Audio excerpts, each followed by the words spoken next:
Assalamualaikum warahmatullahi wabarakatuh. Shalom. Pertama-tama perkenalkan, nama saya Muhammad Irham. Saya mahasiswa Politeknik Makassar, jurusan Teknik Manufaktur Industri Agro. Sekarang sudah tingkat akhir. Pada kesempatan ini atau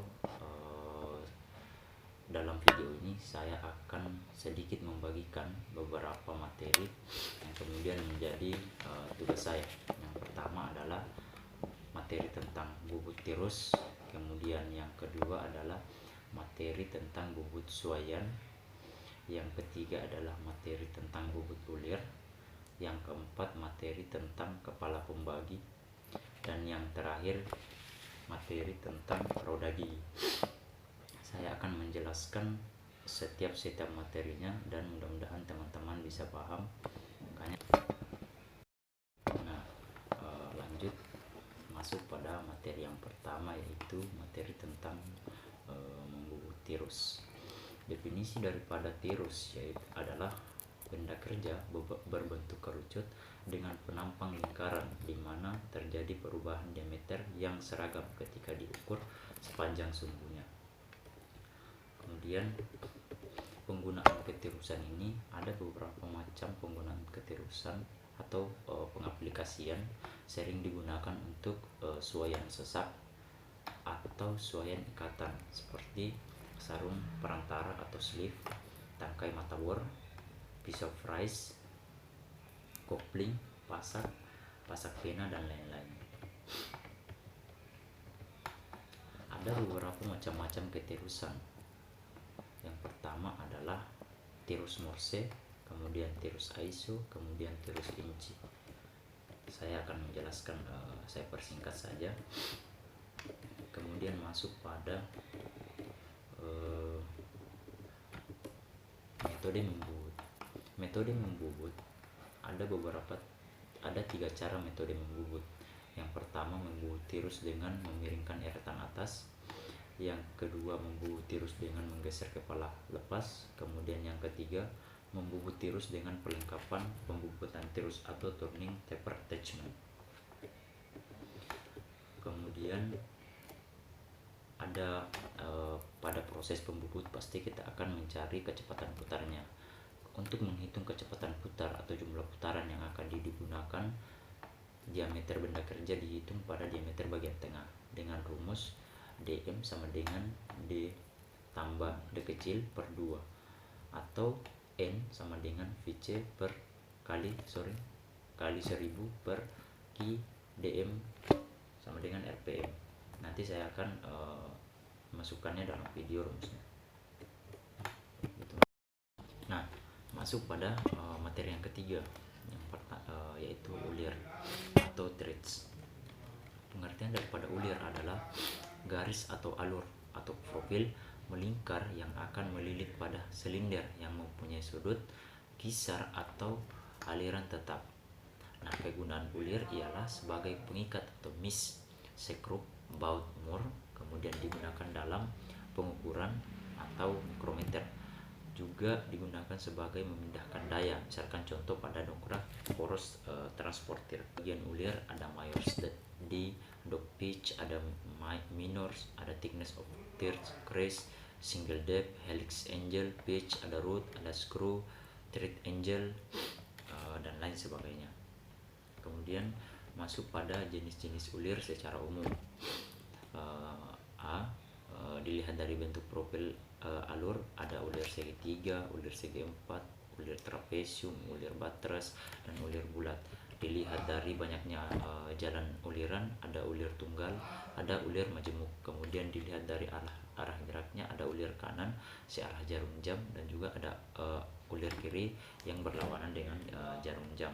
Berdasarkan jenis-jenis ulir standar, berdasarkan fungsinya terdiri atas yang pertama ulir pengikat atau penyambung, yaitu misalkan ulir metris, Whitworth, UNC atau UNF. Kemudian ada ulir transmisi, misalkan ulir segi empat, ulir trapesium, dan ulir bola. Mungkin sekian masalah ulir, mungkin penjelasan singkat saya masalah ulir. Kemudian kita masuk pada materi yang keempat, yaitu kepala pembagi. Kepala pembagi adalah salah satu aksesoris penting pada mesin milling. Digunakan untuk membagi keliling lingkaran menjadi bagian yang sama, misalkan membuat segi 4, segi banyak atau roda gigi. Dan kepala pembagi yaitu locking pin, pengunci, pencekam atau cak, direct indexing plate, kemudian sektor arms, index pin, kemudian ada index crank, engkol pemutar, index plate, piringan pembagi. Itu adalah bagian-bagian daripada kepala pembagi. Kemudian masuk pada metode pembagian atau indexing. Ada dua macam, yaitu pertama ada secara langsung, ada yang tidak langsung. Secara langsung ini atau direct indexing adalah pembagian yang dilakukan dengan memutar spindle kepala pembagi yang mengacu pada alur-alur atau lubang-lubang plat pembagi. Kemudian masuk pada metode tidak langsung, ada 3 cara. Yang pertama ada sederhana atau simple indexing, yang ada kemudian ada angular dan different. Rumus untuk pembagian langsung adalah jumlah alur per jumlah V pada plat pembagi per jumlah bidang yang akan dibuat.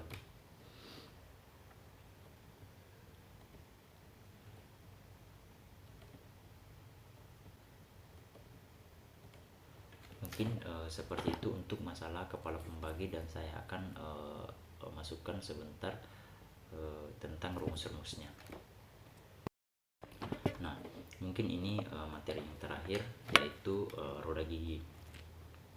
Ada beberapa jenis-jenis roda gigi yang kita ketahui. Yang pertama,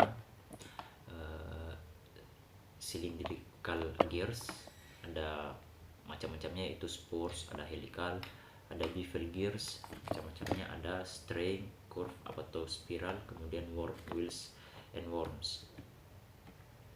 Kemudian proses manufaktur roda gigi. Pembuatan roda gigi dapat dilakukan dengan berbagai cara, misalkan menggunakan mesin fries, mesin CNC, mesin hobbing, mesin sekrap, atau menggunakan proses pengecoran.